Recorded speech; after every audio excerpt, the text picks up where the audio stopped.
Welcome to Collaboration Conversations. I'm your host, Regina Partain Bergman.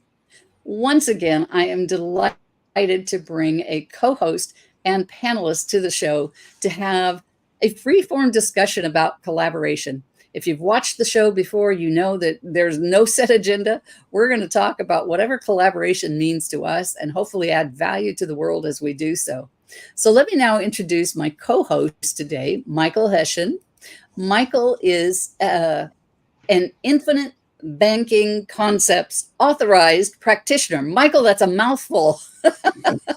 Welcome to the show, Michael. Thanks for being my guest co-host today. My pleasure. It's good to be here.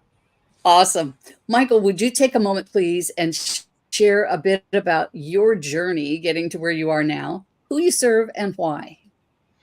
Sure. It's a kind of a long and winding trail, starting with having my own business years ago, a couple of years out of college, and then eventually just burning out on that after 16 years because it wasn't set up to go on without me. So I didn't do it the right way. I was good at it, but I didn't do it the right way.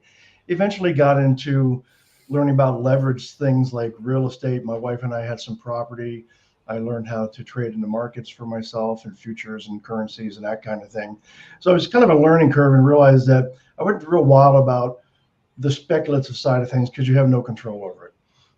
It can be great if you get out at the right time, but if not, it's not great. So eventually I got into the life insurance, the financial side on the life insurance, the fixed side, and learned about this particular approach to wealth management called infinite banking concepts.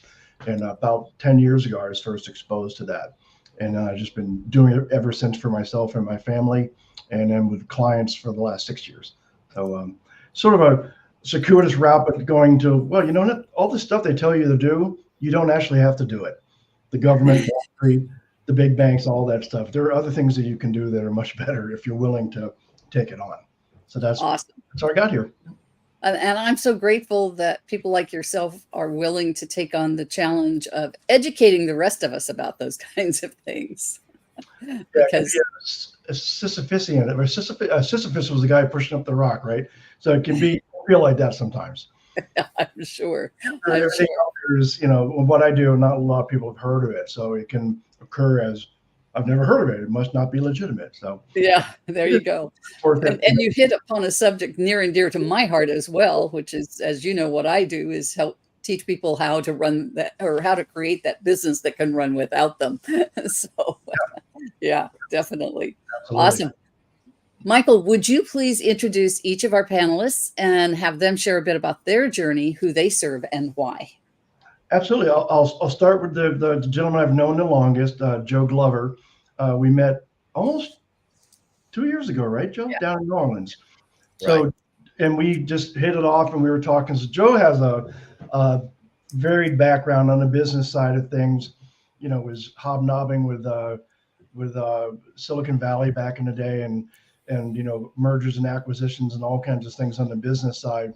When I met him, I think he still have it called the Jobs Creations Institute, and with a real focus towards kind of what you just said, Regina, showing business owners how to do it right, because most of them don't, and all the different ways that you can, what do you call it, Joe? Like you can go the Wall Street route where you can try to build it and get it up, go public, or Main Street, where it's more like brick and mortar, and then what's the other one? The third one? Anyways, more like for like solopreneurs, that kind of thing. Right. So, and he has a really cool, more recent endeavor with a series of books that are coming out, based on the free, the enterprise warrior, the free enterprise warrior, and supporting that notion, in this country of those people who step out and create jobs and start businesses and yeah, so it's a series of books coming out and awesome. Lots of stuff that he's developing in that. So it's a real pleasure, and we're doing some work together, and we'll probably continue going into the future once that's really up and running. So that's Can't Joe. Wait to hear more about it. Yeah. Yeah. Now Eli, I've known for about a year, I think. I met him down in Dallas at a speakers retreat or summit, and I didn't really have a legitimate CRM at the time. So we started talking, and I've been a client of his for the last, I don't know, 6-8 months now. Yeah, probably about So I 6 have, months. my CRM is through his system, and it's, I still kind of fight it because I don't like technology that much. But when I do it and I do what he says, it actually works. So I It actually, works. Yay. so, consistent emails going out to my list of 900, and Yeah. there's still a lot more that I can do. So that's Eli. He does other things too. He's also a speaker as well. I didn't realize until recently that he'd been in the music business on the sort of the managerial side, right, Eli? Or The staging side. So yeah, basically, putting putting on the shows behind the scenes. right. Wow. So Wow. that's Eli, and so I'm Awesome. blessed to have them both in my life on a consistent basis. That's great. Can we go back to Joe now and have Joe tell us more about that journey of how he got here? And Joe, tell us a bit about who you serve and why. And I'm really excited to hear about your book series too. Well, I came from a real blue collar background, and then was fortunate to serve as a Marine infantry officer. So I didn't really have a lot of exposure to business, but it ended up, I had a great opportunity to get into the business world, and I spent 40 years learning that it's a tough life. It's a great life, but towards the end of my career, we started doing research in what we call the Job Creation Institute, and it was more focused not on having a product or a service, but literally exploring why so many people had so little understanding of how important the free enterprise system is and what it's done. So we worked with a lot of academics. We spent a lot of money and time and developed some pretty interesting research and data. And it comes back and says, look, everybody that has the gumption to get out there and start a business and run a business, A, they have a lot of challenges, but B, their success affects everybody. It's not just about them making money. And we have research that we've now put into the book called the tsunami effect that shows how this effort over the last 250 years has created what we call the age of creation of wealth and opportunity and innovation, where before mankind lived in an age of allocation. Everybody had to divide the pie up smaller and smaller, and we truly had income inequality. It was a 1/10 of 1/10 of 1%, and everybody else had nothing. So we tell that story in our books, and that led to some of the people that got interested. We formed the Free Enterprise Warrior Community, and I loved what you said, Regina. We've come back to understand there are really no lone rangers in building a successful business. And that's the truth. I don't like it takes a village. It takes a community of like-minded people that can help and assist, and it's no one person can know everything you need to know to be a success. It's just impossible. And we call it the Z factor. There's absolutely nothing that can guarantee your success. No amount of money, no capital, no network, no great idea. But there's a number of things you can do to mitigate the probability of failure. And our focus is on, we want, because we've validated how important the free enterprise warrior is, not just to our society, but to our world. What they do creates change for everybody, is that our focus is not just on getting more people to start businesses, but more people succeed in that process. So we have the Strive, Thrive, and Succeed Academy, and we're getting out there next month, and Michael's been kind of a beta for us on some of the materials that we've produced, and we're getting ready to go live. We got a pretty exciting team we've put together, and we're just looking forward to getting out there and working with free enterprise warriors that share our view of how important it is to get out there and run a profitable, sustainable business that benefits everybody. You're speaking to my heart, Joe. my passion is helping businesses succeed. I always say my greatest success was my greatest failure. I had a staffing firm for 12 and a half years. Well, 12 and a half years ended at the financial crash of 2008. We were a decent sized regional company doing about 5 million in business in annual revenue, had 6 offices, and we were out of business overnight. And You're speaking to my heart when you're saving small businesses. Well, we've gone through the same with taking companies public and having large companies fail, having small companies grow. But a premise of our approach is learning how to fail forward. One of the There worst you go. things that can happen, Love it. one of the Love worst it. things that can happen is for an entrepreneur to get so burned out and be so beat up that they can't take advantage of the valuable lessons they've learned. Yeah, So exactly. we think failure is a wonderful thing to build your future on. It is. Sometimes you have to hit the pause reset button. I know I stayed out of the business world for 2 years after my business failed, after the crash. And then I was ready to get back on the horse again. And that's when I opened my bed and breakfast. And then a couple of years later, started my coaching business. And, so yeah, Right. You can't keep a good entrepreneur down, right? If you plan correctly and respond correctly and have a community around you, yes. There you go. There you go. Awesome. Thank you, Joe. How about you, Eli? Will you share a bit about your journey and who you serve and why? Yeah. So I will mention the music stuff since Michael brought it up. I grew up in the music industry. Originally, I was actually classically trained as a singer in Latin, and then I had this funny thing called stage fright. So I went from singing publicly to behind the scenes, did a bunch of stuff, everything from lighting, audio. Basically, I was a roadie. That's kind of the fancy term for it.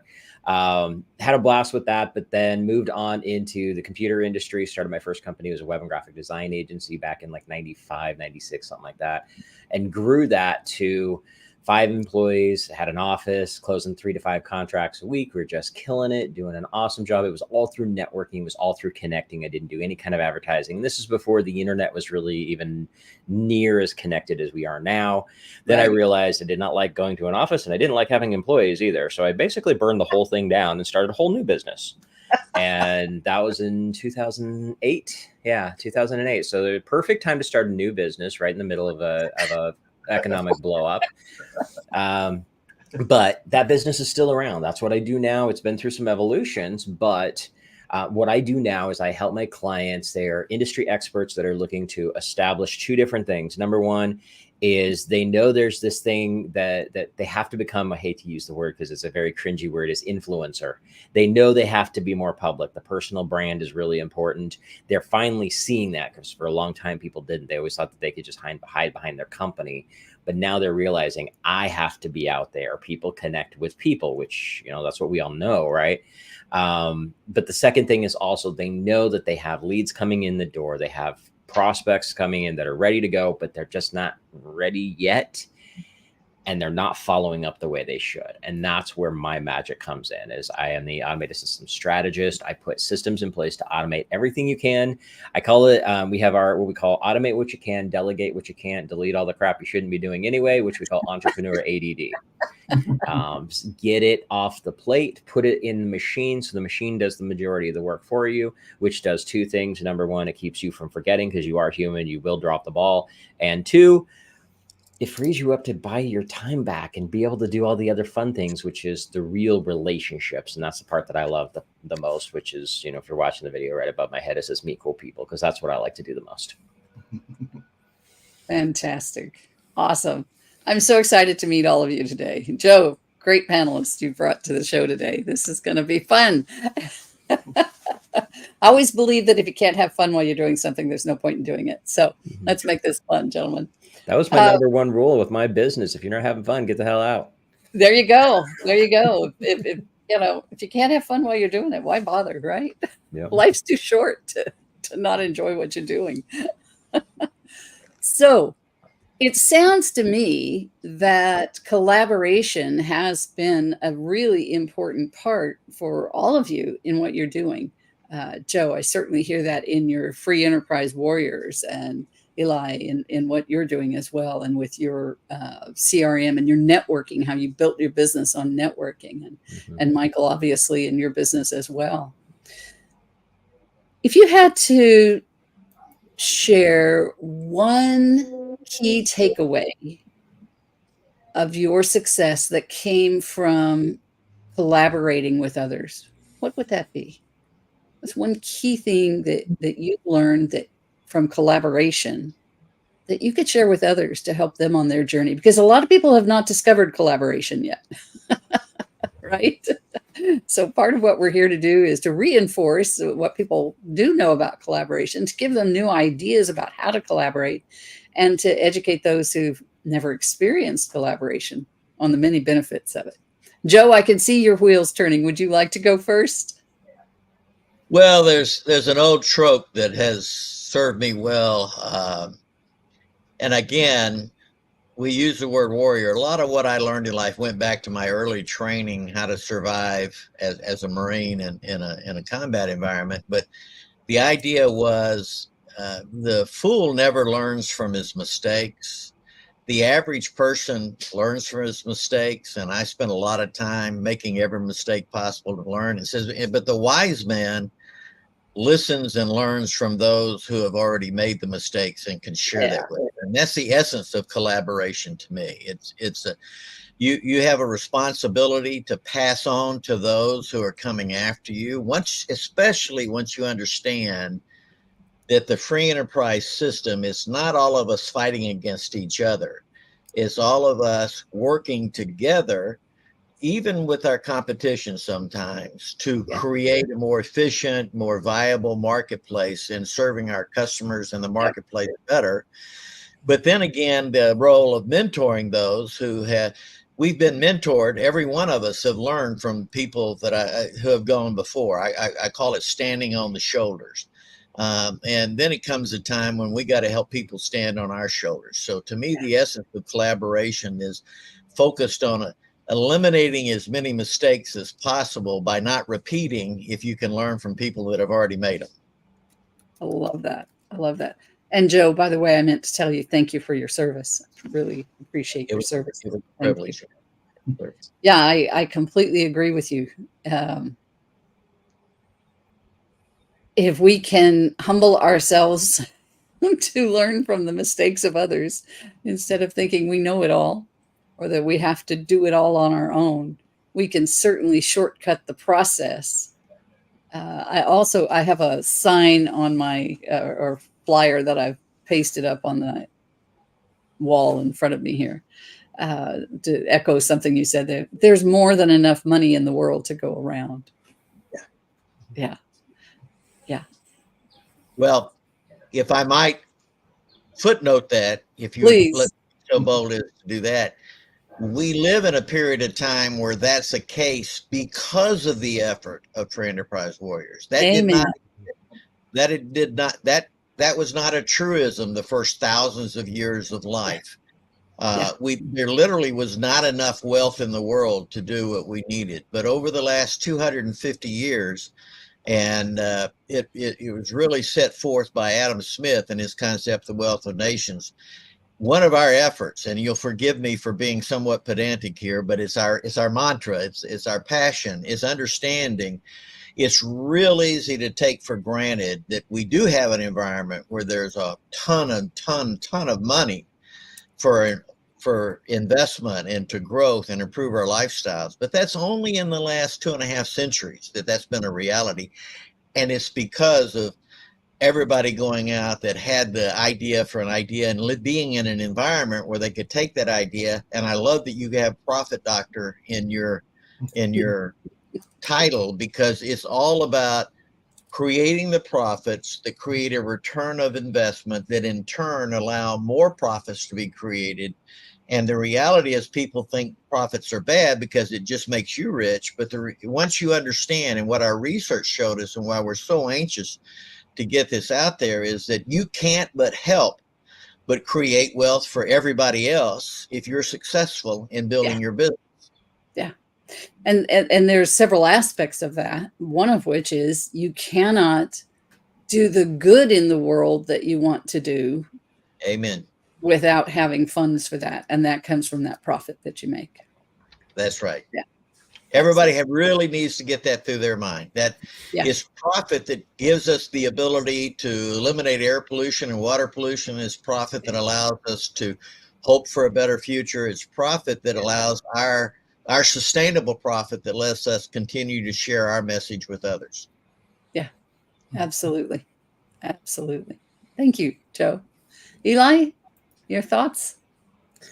So, when it comes to collaboration, the number one thing that is a quote that I came up with many years ago. I don't remember how far back it was. The people that you meet are going to get you anywhere you want to go. And it goes in line with everything that I stand for. I really am about the connection first. And like I said, meet cool people. That was my mantra, but this was even way before that was even a thing. But if you realize that by getting out there, and this is what I think so much of society is lost right now, is that one-on-one actual real connection. So like, we're in this room right now. I'm in this room because I met Michael at an event that I was invited to by another client and friend, Martin. And because of that connection, Michael and I had a good conversation, which led to him becoming a client, which has led to him becoming a friend, which led to me being here. And you've got to get out there. It's like, before we started recording, I was talking about that I'm doing a lot more local networking and getting more connected to my local community as opposed to the global community that I've been part of for 15 years. And I mean, I was out at a business mixer that I left at like 9:00 last night, and I met some amazing people. I made some great connections. I've got a couple people that are good, solid connections that are looking at possibly hiring me for stuff. It's just, I've got one guy, he's like, okay, as soon as I can get the right client in, because he's a sales trainer, he's like, as soon as I get the right client in, I want them to work with you because I already know what you're capable of. I'm trying to find, I'm actually like, not just looking for me, but I'm looking for you because I know I want you to help some of these other clients I've got. I just need to find the ones that are actually ready for you. And that's a good place to be. It's like, but you got to get out. You have to go. You have to meet people. Go to the business mixers. Go to the conferences. Go meet people for coffee, because Zoom is a great tool. We have virtual. The fact that we can be across the country, across the globe, across the world. I mean, I have a running joke that sometimes, we've got the great technology. I can have 3 different conversations with 3 different people on 3 different continents on the same day. And there you go. But it's not the same. It's not. Get in the room, get with people. And it's not because you have to go to a big fancy conference. It's because that one-on-one connection, when you're standing next to somebody, when you're shaking hands with somebody that you hit it off with and you give them a big old hug. That energy exchange is the most powerful thing in the world. It is, isn't it? That's where this stuff comes to play. That's where real collaborations come to play. That's where you'll find your best clients. You'll find your best referral partners, and you'll find people that'll become your friends. Like for me, my clients I don't have friends that become clients. The friends that become clients are the biggest pain in the rear ever. But my best clients become my friends. Become your friends. Yeah, I agree. And, and for me, like I'm honored to call Michael my friend. And that is because we've gotten to know each other, but it all started from sitting next to each other at an event. Yeah. Very good. Thank you, Eli. Michael, your thoughts? For me, it's taken longer because as far as the collaboration goes, because I think with that old business that I ran by myself, I started with my dad, and he died a couple of years after we started it. So I just didn't know what else to do. I just got good at what I did. I made custom boat covers and for boat owners and stuff like that, upholstery, all done by hand. And I got really good at it. And I didn't want to bring anybody else on because I knew people who did, and it didn't work out. And I didn't trust that they would do the same kind of work as me. So 16 years later, it's just me, myself, and I. And I think I developed some real, look at some scars as doing it that way. So it took a while. Then I got into, trading. I kept doing things alone. I'm a musician. I'm a classical guitar player, which is a thing alone. I've been in groups and stuff, but it's just I've been funneling towards that, and it's a more reason for me to stop doing that. And I have to sort of force myself sometimes because my natural state can be to just go it alone. I'm pretty comfortable being alone. I'm somewhat introverted. But as I expand more and get to meet more people, it's like chipping away at the ice. And it's Yeah. sort of like, okay, that was a way you got through, it served you, and it's time to let that go. And being in the financial world, it's just sort of a built-in, they're the enemy, the other, like the financial advisors who are suggesting people get into the market and do 401ks and stuff. And Right. me, they're like the enemy. And Yeah. I don't have to be that way. I can, they could be, hey, they're doing what they know how to do. So, but yeah, it's been a more recent development for me. And I, just putting myself out there, I went to the IB's Infinite Banking think tank, and I met this group that's has a big project coming up, and I'll be doing some work with them. Just went to Indianapolis to meet with them some more and break bread with them. That's a whole thing too. Like, so it's just really exciting to see what's possible now that I'm sort of allowing for that to be. Does that make sense? Awesome. It does. Yeah. And I think today it's easier than ever to get kind of locked into that shell where we're just doing it all alone, because it's so easy to run a business from your home today, and of course we can thank the pandemic for a lot of that, right? But it's, when you don't have daily interactions with other people, you become more and more of, going into hibernation mode, if you will. Hermit mode. Say that again, Eli. Hermit mode. Hermit mode. Absolutely. Absolutely. So very good. So I do have to, real quick, I have Yes. a lot locally. I think partly because I used to do a lot of networking. I was the president of a local networking group, not big Right. enough, something like that. And I never really got any business out of it. Nice people.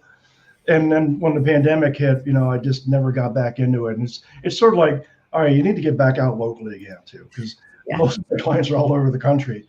I've got a couple that are local. It's on my list, and you're inspiring me. And it is, I understand that completely, because my clients are all over the world, but we do need to take care of our backyard too. Yeah. And that's, I'm speaking to myself on that one. Well, and if I can add to that, the biggest thing with that one is you've got to just know where your audience is. Where are the right people? So if they're, like, as a great example, I was in Portland for 10 years before I moved to the Dallas area about a little over a year and a half ago. I spent the first year really doing everything I could to really get into that community. And in a year, I didn't really get the business. It wasn't the right fit. I mean, I was there for a year. I was active with the chambers, all that kind of stuff. I figured out, it was actually when I launched my first book that, we had this big book launch, and I had supported all these people for a year. And the book launch, I had like 3 people from the chamber showed up. And I was just like, okay, really? And it hit so wrong. And I went and added up. I had made, like, the entire Portland community that I had been part of for a year had brought in a total of $750 in a year. That same week, I had a client out of Australia pay me $2,000 for one small project. Yeah. And I'm like, all right. You got to know who your client is and where they are. Absolutely. Exactly. Foundational. Yeah. Now that I've moved here to Dallas, it's a totally different creature. Like, we have some amazing entrepreneurs, and I'm thriving here. And most of it is with the local side. And so it's just you've got to figure out where are your people, and they may or may not be local, but if they are, take advantage of that whenever you can. Absolutely. And then touching on that, Eli, a little piece of that, that giving before receiving. So you were giving for a year in that relationship. Now, I'm sure that every day you weren't saying, okay, I gave this, now I better be getting something back from you. But how does that giving before receiving, how does that enhance and create effective collaborations? Well, it's huge. I mean, I keep this book sitting on my desk. I talk about it all the time. It's The Go-Giver by Bob Burg. If you haven't read it, highly recommend it. One of these days, I'm going to bug Bob and tell him he owes me like commissions off all the books I sold for him. But that's the principle is come from a place of giving. Give first. And if you do that, and we're not saying give away everything and all of your time, but you come from a place of, hey, let me help you out. Give me, let me try this thing, right? If you come from that place, just know karma does exist. And it may not come back from that client directly, but it's going to come back one way or another. And one of the things that came from me back, I'll go back to my web design company. I had been very active with the chamber. I grew that business through chambers and local networking and everything. Like in that business, I had grown it to, just in the one chamber alone, I think I had built over 100 of their websites, of their members' websites. And that didn't include other stuff I was involved with. And that was in maybe a 2-year time frame. I mean, it wasn't really that long. And people were asking me, like, how did you do this? I'm like, I showed up. Yeah. I was there all the time. But what ended up building it was literally like 10 years later, I had this one gal that I had known her for a decade. And she came to me one day and she's like, hey, after the meeting, do you have time to stop by our office? Because I want to talk to you about a website. Okay, cool. So I go over there and I talk to her and her husband, and what do you need? Blah, blah, blah. Gave her some basic, price ranges, all that kind of stuff. And she was like, okay, we got to figure this out. And I'm like, okay, so a couple questions for you. First thing is, what changed? Because I've known her forever, right? And she's like, well, we've been part of a franchise. They're doing some things we're not really happy with. We're probably going to just break off from the franchise and do our own thing, which means we have to have our own website. Okay, cool. Why me? She's like, Eli, I've known you for 10 years. You have shown up. You've always been able to answer questions. And I know half the time the questions people are asking you are totally off the cuff, have nothing to do with what you do. But because you happen to be a geek and you know this stuff, we are asking you about all of our stupid little computer questions. And you always have an answer for us. I wouldn't think of doing business with anybody else. Yeah. And that's really powerful. So profound. You never know when that person's going to be ready for your services, right? But you build the relationship and you're there to support them. I remember talking to a lady a few years ago, and she was involved in the publishing industry somehow. She was from South America. And she said she'd had this gal on her drip campaign for 10 years. Mm-hmm. And the gal finally raised her hand and said, I'm ready. Yeah. And so many times we think, oh, well, I've sent 3 emails. I'm done with this person. They didn't respond. As the resident follow-up guy, I'll even share a story specifically on that. I have somebody that was September 16th, 2020, because I remember the date because this was so cool. He replies to one of my emails and says, hey, Eli, I've been on your list for a couple of years now. Thank you for everything you've done to help me out. You helped me grow my business phenomenally. My son's starting a construction company. I'm wondering if you can help us with some marketing stuff. So it starts a conversation. Conversations lead to sales. That's always a good thing. But I'm like, what does a couple of years mean? So I go and I look in my CRM, my database. It's like, what does that mean? He had seen me speak in Scottsdale, Arizona, July 3rd, 2010. Oh, wow. So it was 10 years. And 3 Yeah. months later, he comes back to me referring his son's business to me. Yeah. I play the long game. Well, and it's so important that we recognize that the elements of the buyer's journey, right? And that right this moment, only 1 to 3% of your ideal clients are ready to buy from you. Mm-hmm. The rest are still out here in the journey, even figuring out if they need your services and if you're the person to buy from. Yeah. The key is just to be there when they're ready. If it's today, tomorrow, next week, next month, next year, or even a decade later. Communication. Yep. Continue the communication. Absolutely. Thank you, Eli. Joe, I can see you're chomping at the bit there. No, just I agree. I especially agree with Eli. There's just, Eli, I was in Dallas Fort Worth. I've got 3 million miles that originated out of the DFW airport. Because when we were going to buy a company or sell a company or work with somebody, you can't do that remotely. You have to eyeball it. And some of our most important relationships were only built. In fact, some of them were actually confrontational, but over time, that interaction and that ability to read the body language and be with them in the same room, that's essential to building the really quality long-term relationships. And it's just like seeing Michael present the first time. I could feel his heart. He was sincere. He was good.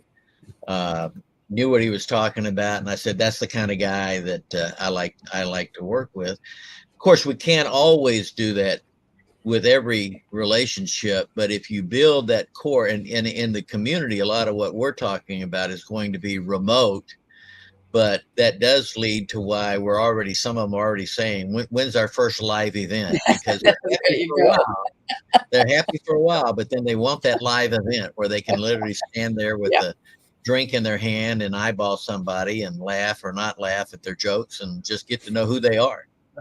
Yeah.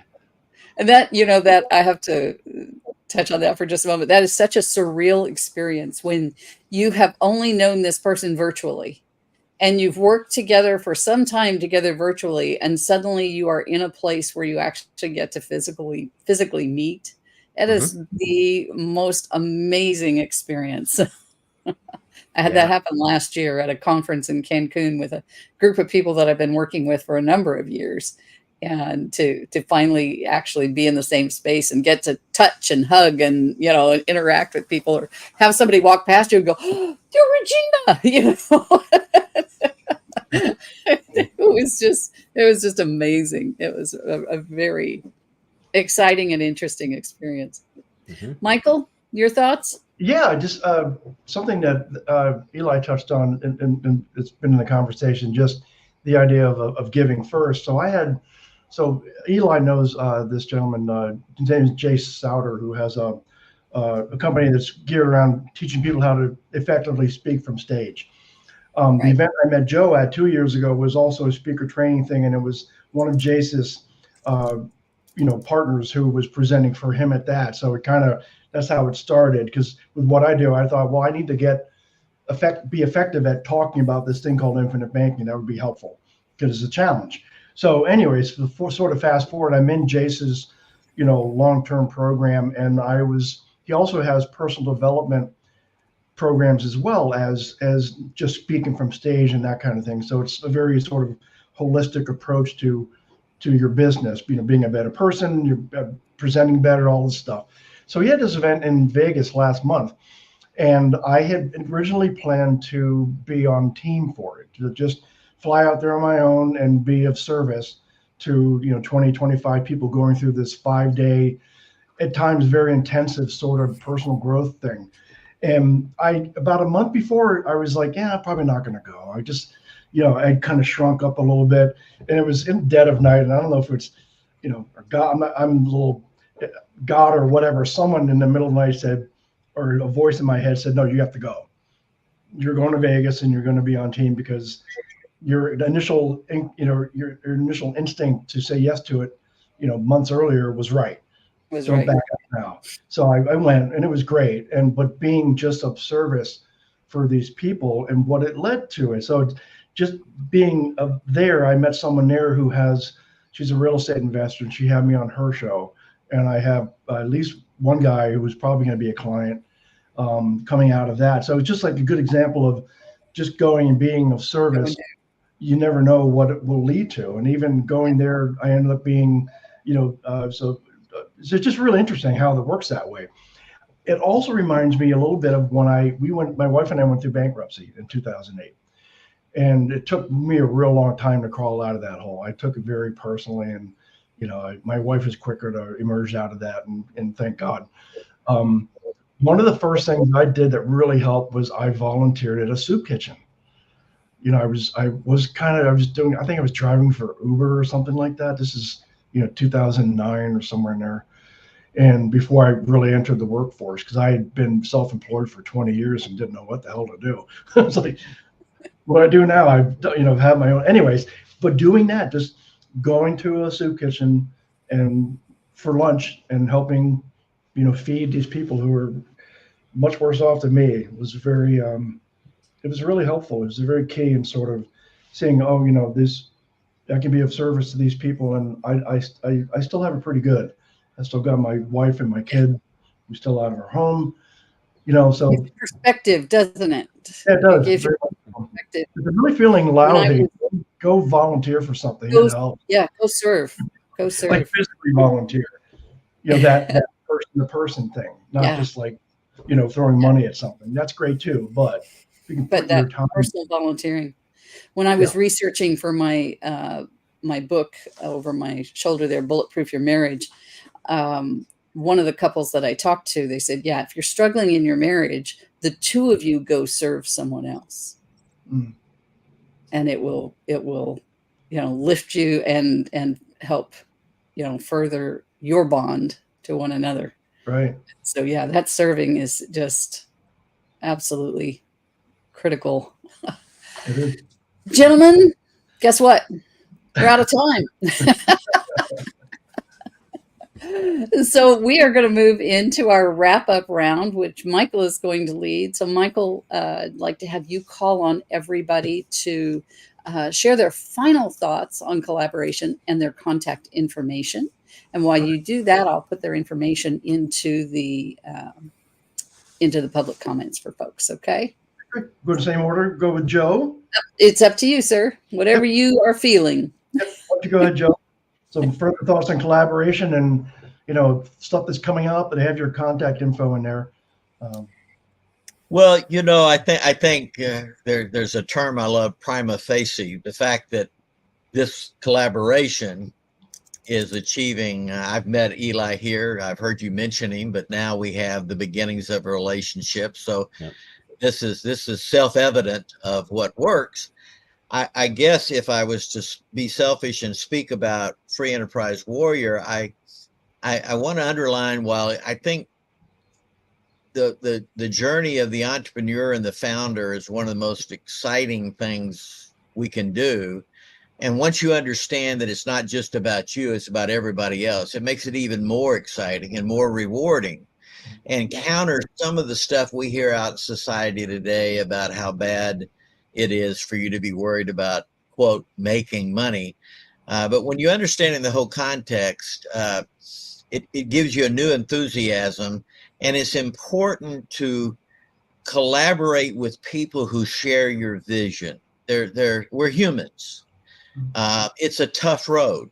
I perhaps to a fault, I like to stress to people. I hear a lot of people, and there's some great messages encouraging you, and the woo-woo and just never give up. Well, there's many nights, if you're building a business, you're going to want to give up, like you say, Michael, sitting out there. And it's not about you. It's not your weaknesses. It's not your failures. You're trying to do something. I like to say life is tough. If you want to make it tougher, start a business. but I would say it's important to understand one of the principles Adam Smith gave us, and it's the invisible hand.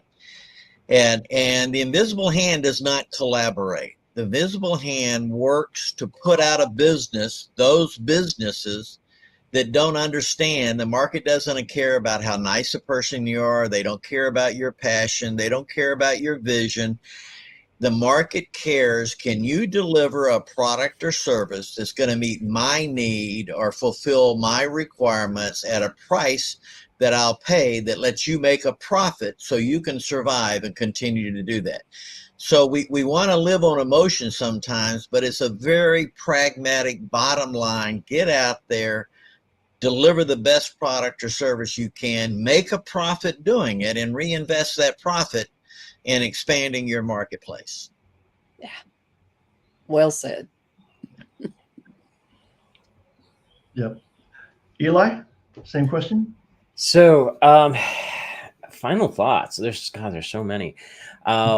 It's one of the things.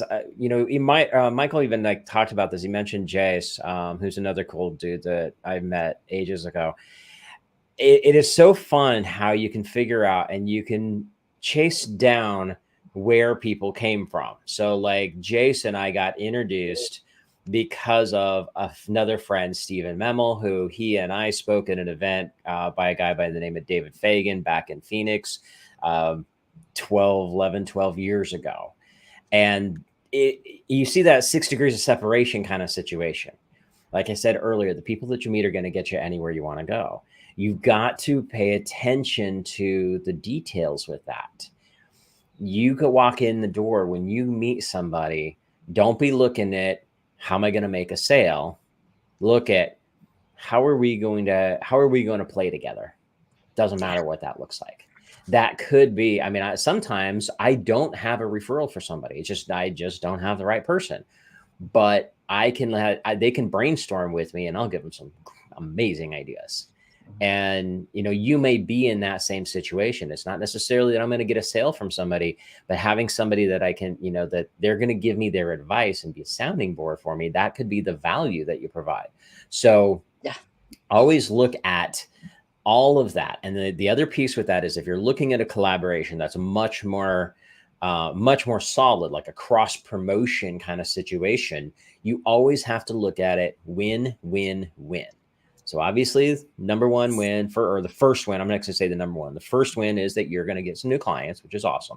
Second win is whoever that person is, they should, because you did such a great job providing your service, they should look good to the client, which makes them happy, makes them win. And the third one is always, always, always the client needs to win.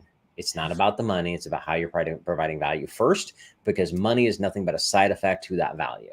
That is the most critical thing to keep in mind when you're doing business. I like your comment about figuring out how we're going to play together. I like that. I do too. Always. That's key. And that win-win-win. Absolutely. That is so important. Yeah. Cool. Michael, your final thoughts. One of the things it's funny as we embarked on this journey and as I'm meeting more people, it just, the quality of people is really off the charts and just really exciting just to meet. Because like when I have my own business, I've had my clients and some of them were great, some of them not so great, but that was it. And through this journey, I'm just meeting all these people who are entrepreneurs and business people, and some of them making a lot of money, and they're just great people and they're up to stuff. They're up to cool stuff and not just like talking about the weather or the election, or whatever. It's interesting. It's not even a conversation with most of the people that I spend my time with, because we're creating something. Right. They're creating that, I'm creating this. It's really exciting. And it's funny. It's back to collaboration. So this group that there's another infinite banking firm that I met. Part of who I just came back from in Indianapolis last week doing a mastermind with them. It's really interesting because through them and the projects that they have going on, I might be able to reach a lot more people with this thing called infinite banking, which is really exciting because Nelson Nash, who created infinite banking, he was like, if we could get a fulcrum or a turning point where enough people were doing this for themselves, then things like the banks and Wall Street, they'd have to start changing things a little bit, because if everybody's running their money through all these life insurance policies and not through them, it's going to make a difference. And it's kind of through these collaborations with these other firms who are up to the same thing, but doing things that I never would have thought of, that I can help to sort of achieve that goal. Because to me, it's really a powerful, putting that banking function into people's lives. If they can, you can do it, and it's doable, and so it's very exciting. But I wouldn't have done it if I just kept trying to do my own thing. I'm still doing my own thing, but I'm also collaborating and getting ideas and being part of something bigger. So that's what I see. Excellent. Gentlemen, thank you so much for being here today. I have thoroughly enjoyed our conversation. Please do stick around for a moment after we end the call. And folks, we thank you for joining us again today on Collaboration Conversations. I hope you found value in our conversation and that you'll join us again next time on Collaboration Conversations. Bye for now.